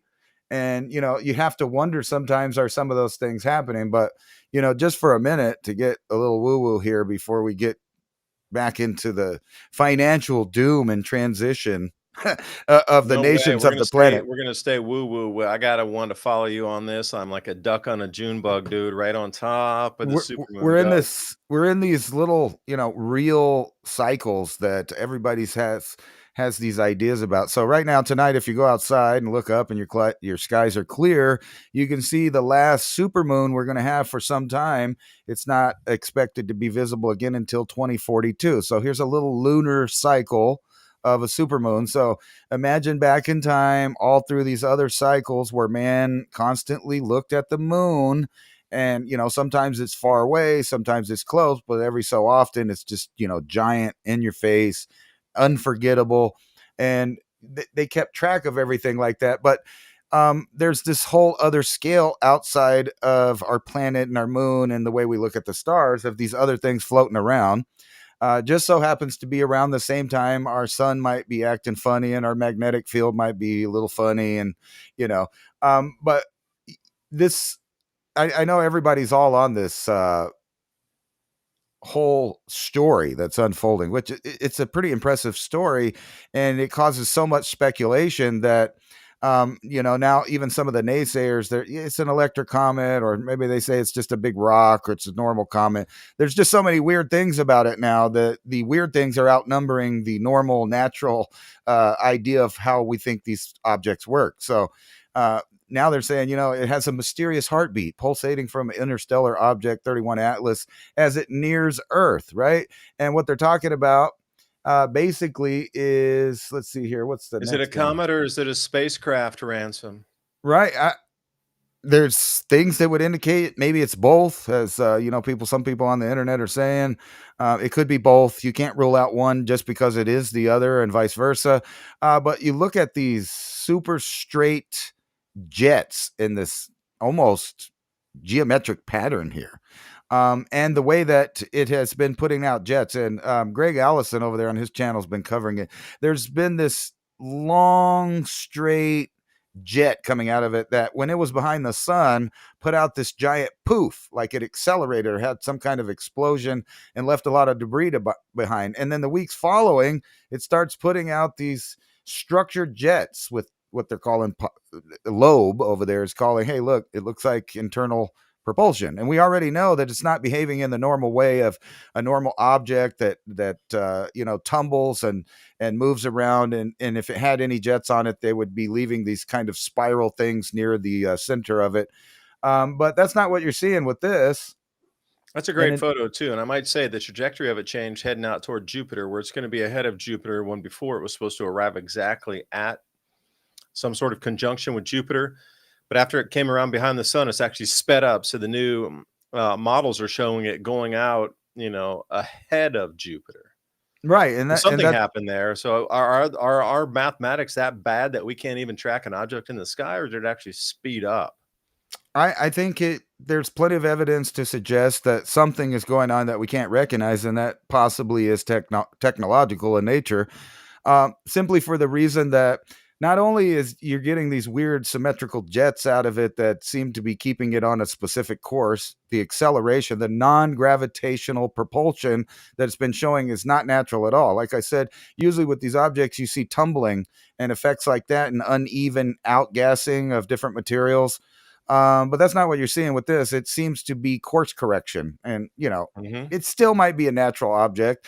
And like I said, others have pointed out it could be both a natural object with technological things in it or on it or whatever. But it hasn't done this tumbling that almost every other object we've ever watched does. It's a big degree of variation in its non-gravitational propulsion of off-gassing, but not with this one. It's been pretty stable and hasn't really tumbled or moved out of its orbit in any way. And it literally shows all of the signs of what something would do if it flew into our solar system for the purpose of studying it. and looked at each and every planet at the best times as it went by. And then when we, as a technologically, I would say inferior civilization compared to the different types of civilizations they say there possibly could be, we're pretty primitive on that scale. And this object seems to be that it would be just perfectly out of sight for us at the best chance we would get to look at it. But the best chance it has of looking at us is coming up here on December 19th. And it's doing all this weird stuff, pulsating, outgassing perfect jets of course correction. So, who knows? Woo! I don't know. Get on the woo, man. So imagine if it's sending also adjusting energies to us on our planet. I was talking with Michael and Cindy over at Evolutionary Energy Arts just the other day, and they were talking about what if it imbues this upgrading, not even technology, it's more in the spiritual sense. If it's bringing another resonance field into us, that's exactly the same. No, that's exactly the same article I had ready for us here, Ransom. I kid you not. View the tab. So let me show you my tab. I'll show you yours if you show me mine. Right. This is the same tab I got open right here. Whoa. That's you. Oh, wait, maybe that was my story. You Yeah. popped it up. Okay, you scared me. I was like, how was this guy stealing my show? Come on. Stealing the stories, Ransom. But, look at all of the weird things that we're having. We're having interstellar objects that aren't behaving right. We're having giant disruptions in the magnetic field. We're having wandering magnetic poles. We're having, the sun, what, a lot of people think does look like the quarantine event situation going on possibly. But I think that, we're not going to know when it happens. We're not going to just sit around on the internet going, you know what? I think these ones are going to be the ones. It's just going to happen one day. The sun's going to burp out more than we can handle. And then who's in charge? But all of these people that set up this infrastructure for a reset. Those with precious metals will still be in charge because that will be the default going back to. Nothing else will really have value except things of known value in the past that still have value, that will have value into the future. Tools, seeds, skills, metals, food, and whatever else. So here's an interesting thing is, I was talking with David Nino Rodriguez. I had him on the show the other day, and he was talking about EMP and all these things. I was kind of I delved into it before, but he explained it pretty clearly that they're waiting for an EMP event, whether it's a large EMP that knocks out half the U.S. or whether it's, something more regional that'll knock out a state or two. He was super incredibly convinced that what is in store for us is an EMP event. And I was like, the only way they can get away with that cleanly is having a solar flare that comes through of an X variant. Then they can ride on top of that and say, oh, it's the solar flare. And here, then we suddenly get, not even a day after we talked about the same exact thing, that what are they warning for? Disrupting power grids and communications. And this is the exact same thing. He was like, there's going to be an EMP. And I was like, well, they're going to have to ride on top. And then sure enough, we are the same group of sunspots that's coming around right now, which I talked about in video earlier. The same group that's rotating around right now is the Carrington event similarity. And they're expecting large X flare as this thing comes in Earth facing. So I thought I would throw that out there. Let me see if I can pull up the space weather live and go back to just a day or so ago. Let's see what here we go. Let me pull this one up for you. I'm going to share this one instead. This is the newest show of what we have for sunspots here. Now, if you don't mind, if I jump in the large screen, I'm going to push this one out for us. What we're looking at here is sunspot 4296 and 4294. The way these are aligned right now in the intermixing of the different polarities within that, it's very similar to what they saw with the Carrington event setup of sunspots in the way. The only difference is if it turns into more of a S pattern where you're looking at 4294, if those move, those farthest reaching ones, say like the 3 o'clock position, if those start to gravitate a little more north and start to bend back on themselves, that'll be exactly the same thing we saw in the Carrington event. The only region is that leading edge there is not bent back on itself for that polarity to snap back on itself. This is what's coming in the next few days here. And as we look at this is definitely X-class flare, getting into it in terms of possibilities for it. And if you go off to Space Weather Live, which is another one, they actually show you the unders and penumbras that you can see within that. And you can take a look at, let me see where we're at, solar activity, the sunspot regions here. I'll share this tab instead. Now, this is off Space Weather Live. So if you come down through their feed, then what you can take a look is the actual sunspots themselves. And if you pull that back, and you can see the different difference in polarity that is going to cause some of these large flares to go off. So let me zoom this in. We'll come through a couple of them. And the X possibilities on that group is 10%. Come down X possibility. Now, what you see is that they're not interlooping. So when you're looking at the penumbra and the number there, that you're just not getting that. The umbras, 10%. So blue and red is what you're looking for. These are the opposite polarities. And once they come into contact, then they start to, that's what snaps off. They start to loop in on themselves, and that causes that discharge. So as you come down into the different possibilities for X-class flares, nothing there. You don't even see any of that blue coming in there.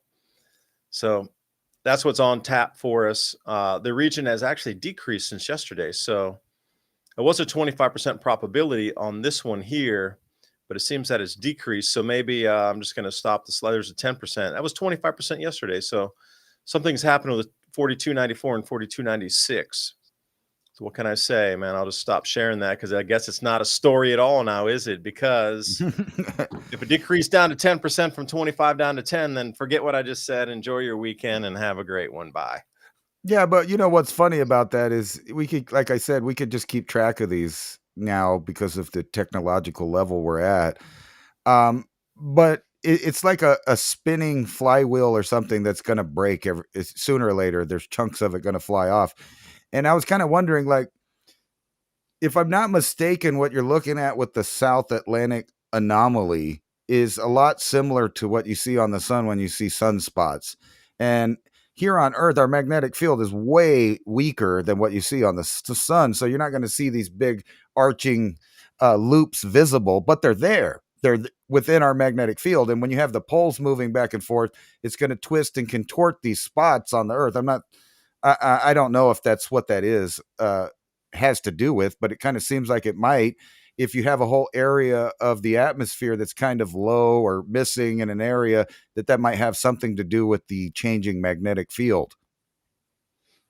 Well, you would see the visibility of, okay, so this last solar flare that came in, you had these orange auroras coming in and these bright reds and colors you don't know. Orange is very rare anyway, because the way that things are ionized in the atmosphere, it's like two atoms are jumping within each other so quickly and trying to take on the charge of another one that the electron is switching from oxygen or nitrogen, and it's coming in and trying to jump off of there, that it's pulsing between itself, that it can't like grab onto one or the other, and it's creating orange by its own new electrical signature in that.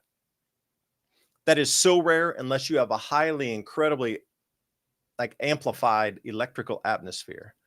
So you got to think about, okay, so you got when you're looking at the traditional of anything on an atomical structure, you always have those things where it almost looks like the rings of our solar system, where you get these electrons in there and they're hanging out, and how many of those do you get? And, that's what the periodic table is based on. So when these electrons are jumping between themselves and they can't establish which one they're going to go to, the speed at which this happens is unthinkable, that they can't decide where they're going. So they're in a state of flux, and that electrical signature is that orange color that you see. But It's only possible with certain electrical conditions. Well, my point was kind of like, when you play with magnetic dust, you get to see a visualization of the magnetic field of that strong magnet when you got... those field lines running down, once they get electrified in these blank spots, for a better term, where the magnetic field is incredibly low, that's where you start to see the highest energetic phase of this. So you're starting to see a lot more oranges and really dark reds and things in those same. Now, what's interesting though is we get all these amazing pictures of everything in the northern hemisphere over the Arctic, and it's like like bazillion gazillion videos and images of everything on the North Pole, polar this. What we don't really get is the southern hemisphere images that are over South America, where that magnetic anomaly is. I would love to see more of those with an X flare from southern Argentina, southern Chile. You're right in that zone. Like, what are your images looking like? I just don't see that many. And especially with an X5 or something where the magnetic field lines are supercharged, where you can actually see them. That sometimes I've showed many a video where you can see from space one of those electrified lines coming down. Yeah, who knows if these are Australia, actually. yeah, that's the southern one there. See if we can get something from. Oh, we don't want to support the Guardian, you leftist piece of garbage there. Let's see here. Oh, you can see the Milky Way on that one. Nice. That's 2022. I'm talking about the latest one in 2025, just like 2 weeks ago. The one that came ripping through. That's what I'm saying. It's doubtful you're going to get like an updated of those. And I was trying to get 2024 at least here, but yeah, that's Southern Lights, New Zealand 2020, but that's outside the zone. New Zealand's not in that magnetic anomaly spot. Right. Patagonia is. Yeah, and I've been reading a lot about Patagonia, and it's really, just like other places. The whole idea of the peopling of Americas is getting turned upside down, not only genetically, but from artifacts and things. So I don't know if you saw that, but we were talking about the Jaman last week, and I sent you this article that was talking about a good percentage of, at least at one trip over into the Americas, a bunch of Jaman era descended people came over with one of the groups there and deposited their DNA along with people from Siberia and other places in Western Europe and Eastern Asia that moved all the way across the globe. And now we're finding evidence of, the clock keeps getting pushed back of when people were going where. So now we have a date of at least 30,000 years for South America through carved, I believe it was, I forgot, it was giant sloth bones, I think it was. It was. But it's just another indication. And now I've read a recent paper that's talking about, a clear, straight 10,000 year genetic lineage of people in Patagonia that were just there the whole time, that had small influxes from people from other places like Oceanic group and straight up mainland China, and then further away. And it's funny because I've been tested. I've got my DNA tested, and I've been comparing the different companies. So each company is going to give you a slightly different answer depending on what they concentrate on. But now they're getting into the field of ancient DNA. So where like you could go back to, let's say, 19,000 years ago and compare your DNA to all of the DNA of that time period, right? And then you would get a totally different mix of what you thought you were, would be back then. And they're finding that, Europe and other places like the mummies in China, they have all these different DNA traces in them that go back to the Middle East, to the Near East, to the Far East. People were coming in all different directions. And they had this, this kind of outdated idea of the coupling of peoples around the world. Now we know that, even after hybridization with other hominids, people were just walking around in these spaghetti weaves all over the planet, including the Americas, for a really long time. Australia and that group of the Pacific Islanders is a unique group of people because they're the group of people that carry the highest content of both Neanderthal and Denisovan. So like they are ancient people. And then, you hear all these people talking about, well, I'm Irish or I'm German or I'm, whatever. Most of those countries, including Italy, Portugal, and all that stuff, they didn't even exist 2,000 years ago. So what those would have been was Roman, right? That was Rome at that time. And, they give these names. But think about this. You can now track your lineage. Like I tracked one of mine to, let's see here, 160,000 years ago in China. a Denisovan that shares DNA with me today in 2026 lived, so that, just think about the idea of this ever expanding clock going back in time where we're able to track back our lineages literally to, 40,000 years used to be a big number they were showing right there, but now that's a small number, right? Yeah, that is. And here they're talking about ice age shorelines again, like some of these maps coming up. But the tales or some of the stories of these peoples exactly reflect what was talked about during this time. Like, how did they move from island chain to island chain? So think about this map I'm showing you here. If you moved north of Darwin, or you went up all the way to the very top at that 12 o'clock position of what is not land now, but you would almost be touching Sumba Island in Indonesia from there. Like, you literally could see it across the way with a canoe, a simple canoe on a day with calm water. You could have gone to Indonesia.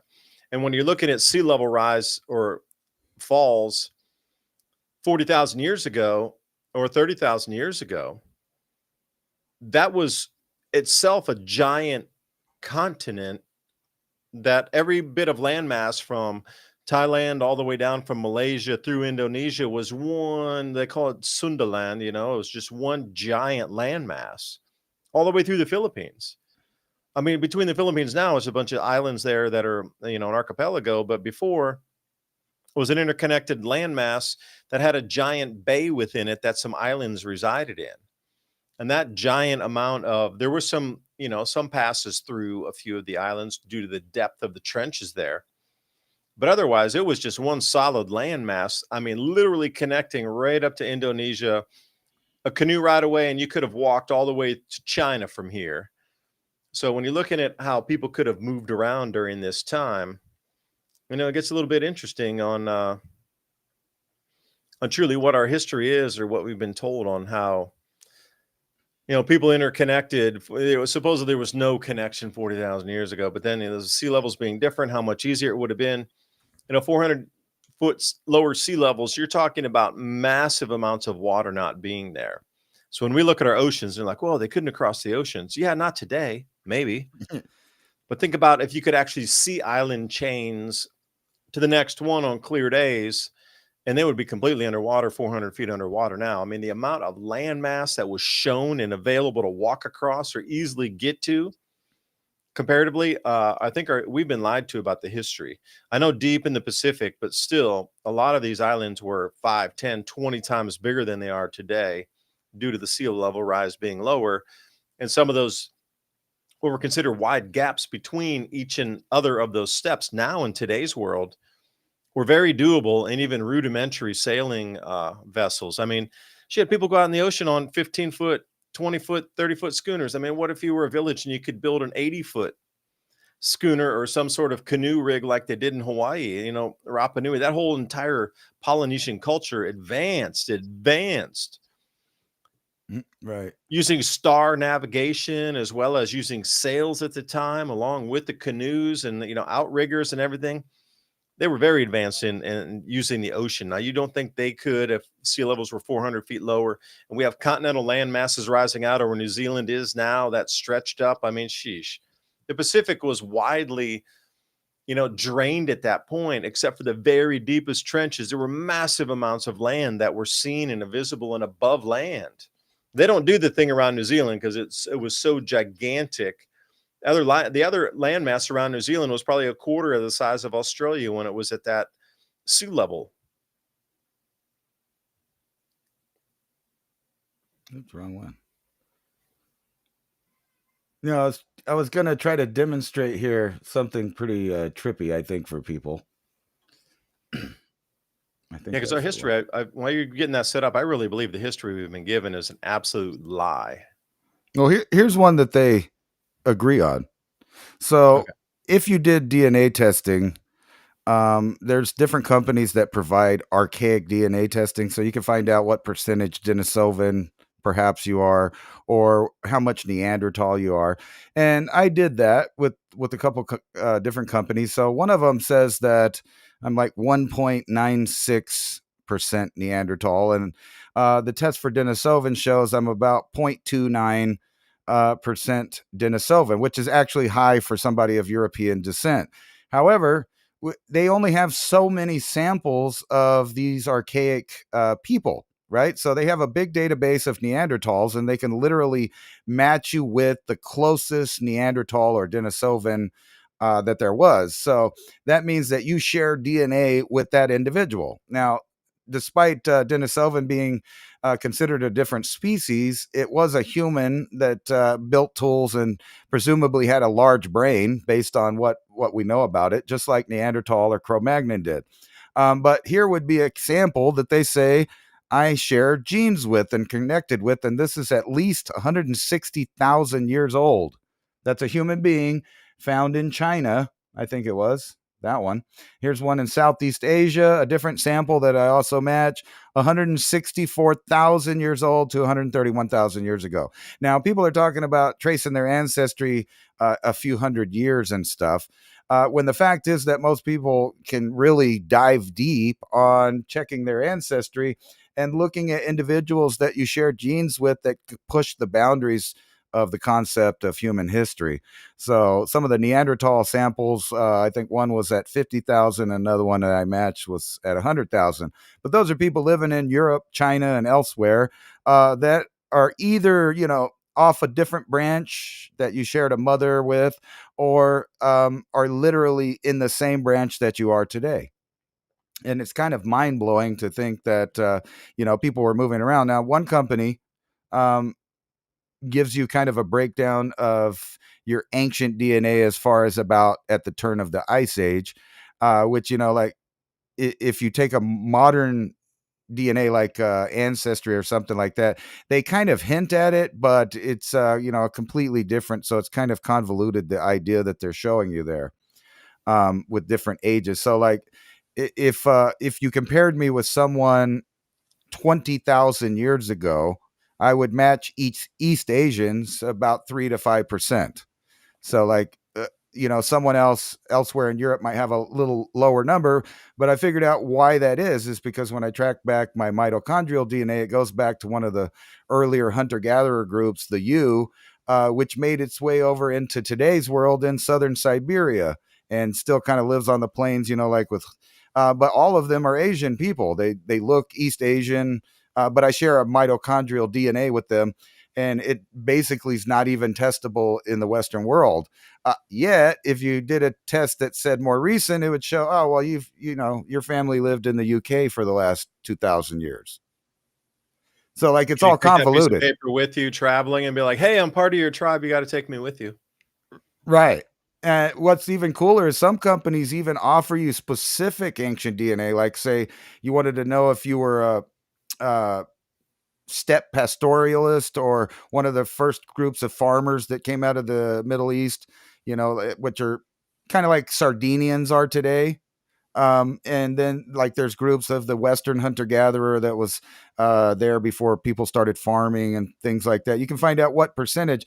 So it's funny idea that they want to tell everybody how different they are through schooling and kind of the standard history of how man came about and what happened. But if you notice, they really only pay attention on people that went to war and won, right? Because you always point that out. For some reason, the bad guys never win in history. Never once has the bad guys won and then wrote a history of their history. Right? Always the good guy wins any battle, and then they get to decide that history.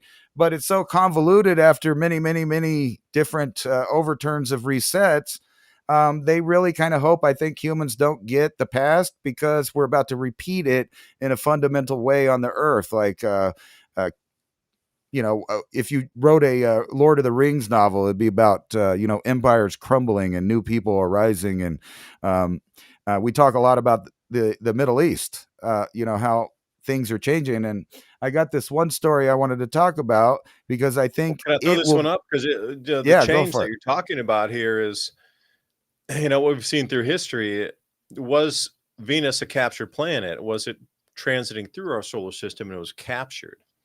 Because now we see a tail coming on December 3rd here. This is the planet Mercury, but it has a tail like a comet. Right. This happens every so often. It's not like, wow, oh, there's a tail now, but it does happen occasionally. So it's not the first time. 24 million kilometer, and then did 0.6 by that. So, 18 million miles or so. So you take a look at what's happening.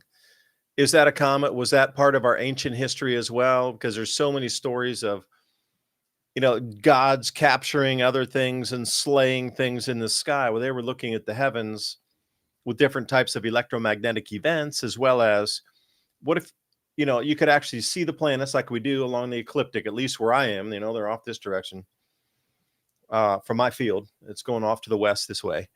Now, suddenly I'm looking at that. And then what if I see a new one captured going the other direction? Like, whoa, how would that blow your mind? Like, because people Right. were much more attuned into the night skies than we are now. Very few. You're watching TV, you're playing on the computer, you're doing like, very few people go out and star watch. I got a pair of binoculars on a tripod. I go out and look. It's just so fascinating to look at different, constellations up there, and beyond that into the nebulas and different things you can see. It's just mind blowing that what you can't see with your eye when you get in, even with nice binoculars, good pair, it still will just, it's mesmerizing to look at these things, literally mesmerizing. So if you were to see a captured object start going the other direction and like, whoa, what was that? And it was a planetary body with a comet tail, and then it grabs and then gets stuck in a new orbit, and it becomes, hey, that's the second year, the third year, the fourth year it's there. Then how would you describe that as a tale, an ancient legend? How would you describe that? And this is what things, somebody had seen this. They've described it already. It's not the first time that it's been done. Right. We know that It is part of our ancient history. well, we know pretty much for a fact that people saw whatever impacted the earth in various places over a period of time, about 12,900. Things were happening, and there's documentation of it. I mean, like areas, and this is kind of where I was going with this, with all the technological government, everything changing. That say you were a person that lived back here in the Indus Valley at this city, and all of a sudden it just stopped raining. Like 1 month it rained less, then next year was even worse, and then by a couple of decades there was very little to no water around you, and you had this major metropolis there that had flushing toilets, public fountains. It was really almost next level as far as everything but the wheel, allegedly. But soon they met people that had the wheels, and then things went crazy as far as civilization, from Mesopotamia all the way over to India and China right afterwards. But something happened right here in the Indus Valley here that just rocked these people, where slowly it just became unlivable. And they're thinking that it's between, earth changes as far as weather patterns, but not only that, maybe some kind of major earthquake that happened around there at the time. And this is not far from Mohenjo-Daro, where you find people still dead in the streets with radiation on their bones, no telling what it was. But most likely that would be either some kind of technology. But say you don't believe in that kind of stuff, you scratch that idea. It's not impossible for a object from out of this solar system to come in that's something like 3i Atlas, or something else that may be radiological, and have a big burst over where people live, because you could tell the city wasn't destroyed.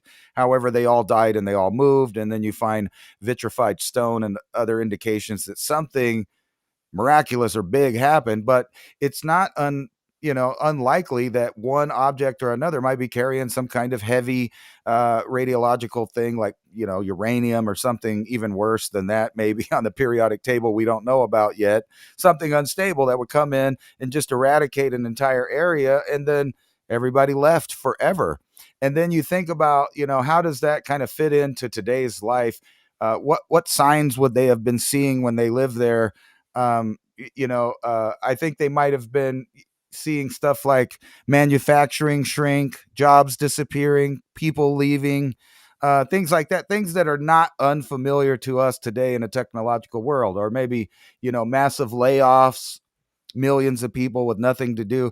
And what do? They do what we just said a minute ago, where it's becoming obvious that people of ancient times, at various different cataclysmic events, just got up and they moved. I mean, imagine all the people that left Vesuvius or other places like that, because they were like, you know what, that's too scary. I'm leaving. We're taking our family. We're gone. And then their next door neighbors are like, I've been here since my great grandparents. Nothing going to happen. That thing never does nothing. And then boom, one day it's changed. And, what would be the signs after that or before it even, if it was something that you could predict, as we might be able to do today in technological sense, knowing that we're kind of set for something natural to happen to the earth.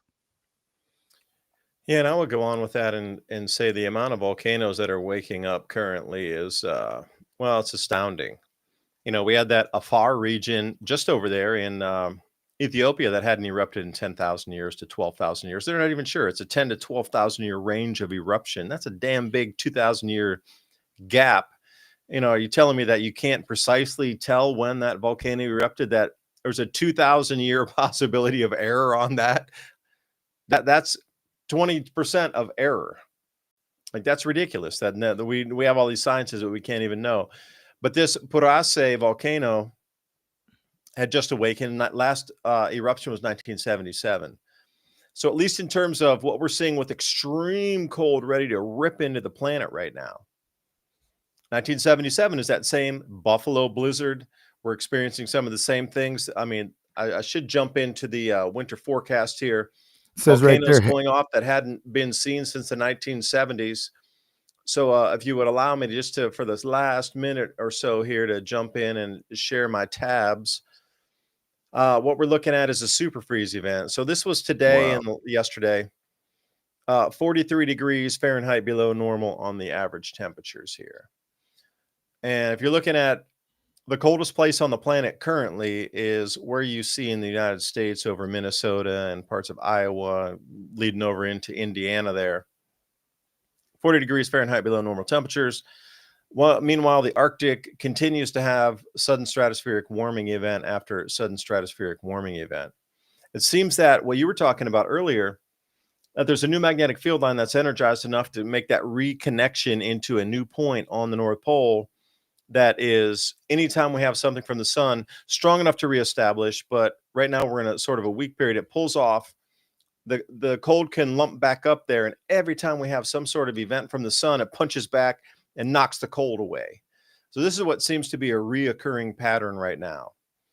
And then if you look out on December 16th, that blue right there, coming all the way down through Texas into Louisiana, all the way down into the Gulf Coast again, this is going to be record cold temperatures beyond what was last year's record cold temperatures. And with that Gulf moisture, are we going to see setup of feet of snow on the Gulf Coast beaches again?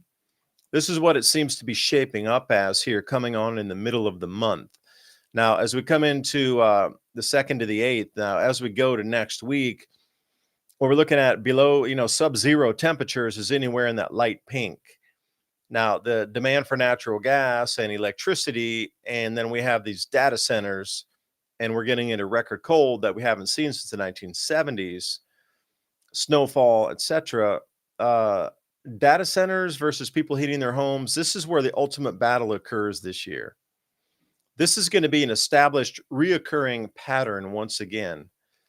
And if we look at the, I'm wondering, where all these billionaires, I had this one set up for us.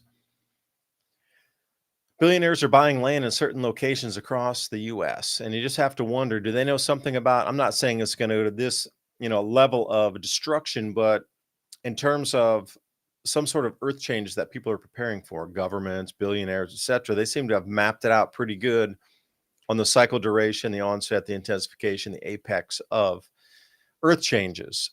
So where does this leave us then? Is more the question. Because people are preparing for something. Not sure exactly what it is. But this year, it seems that, as Ransom rightly pointed out, when those magnetic field lines in that traditional map where you see the looping currents coming in off the Earth's magnetic field, one of those is punched in over the North Pole and has reestablished itself occasionally as the new punch through point on either M-class or X-class flares, that it re-energizes enough to punch in and hold that state.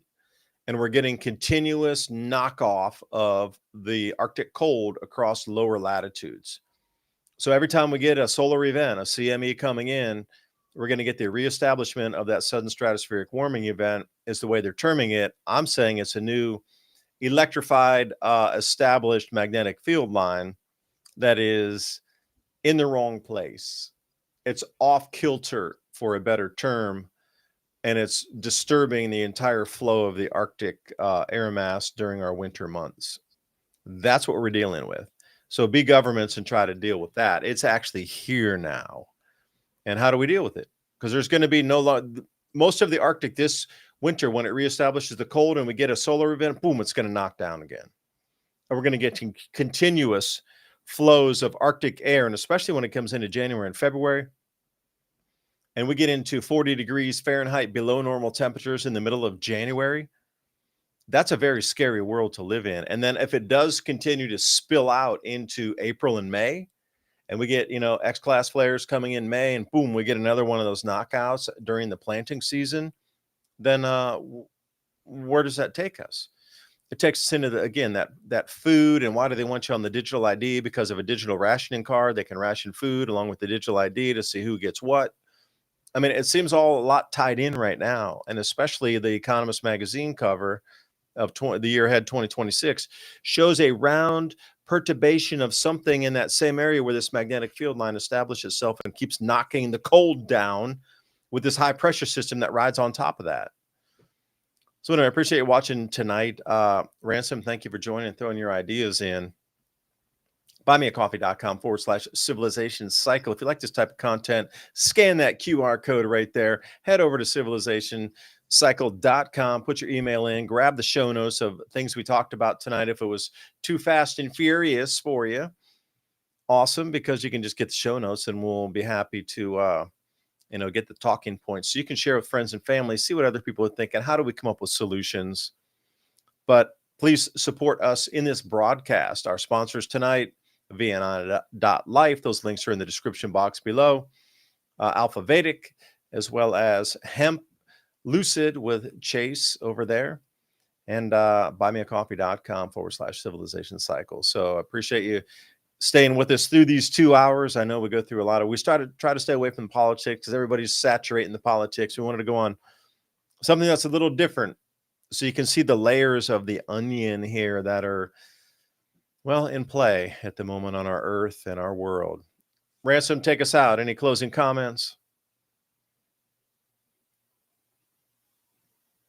Brr. Brr, yeah, brr. Oh, you and the raccoon Brr. holding on. You, my pet raccoon. We'll see you next week. Right. That's why that raccoon was trying to get drunk, to stay warm. Stay warm with the schnapps. I Right. brewed up some pear, by the way. This is my latest pear schnapps brew that we did last week. Pears that I grew in my back field, by the way. So we had about 200 pounds of pears this year. So I was able to get that with some Lavalan 1118 and take that with, that was a 1 pound of pear. I kind of hit it heavy on the sugar this time. It was 1 pound of pear, 2 pounds of sugar, 1 gallon of spring water with the Lavalan 1118, and I just let it go for a couple weeks. Had a reptilian heater under there to make sure it stayed at the optimum temperature. We distilled that down. We kept part of it with some champagne yeast to see what our pear champagne comes out like, but I'm not sure exactly. It's not ready yet.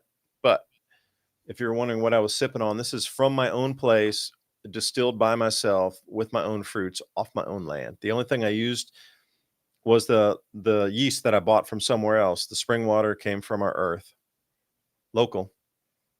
The pears from my property, the copper from the earth, but we distilled that out. So anyway, you can do it too. And by the way, the byproduct came off at about 180 to 185 proof. So we were able to light that on fire. It came up almost pure blue flame. There was just a little tinge of yellow at the top, which meant that it was above 180.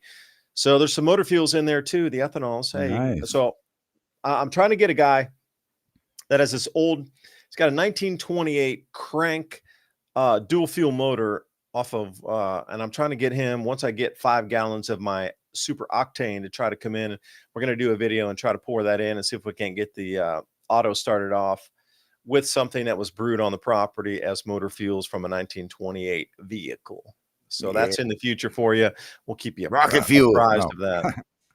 Yeah. Rocket fuel. All right. Peace out. The Shine Mobile. Anyway, bye for now.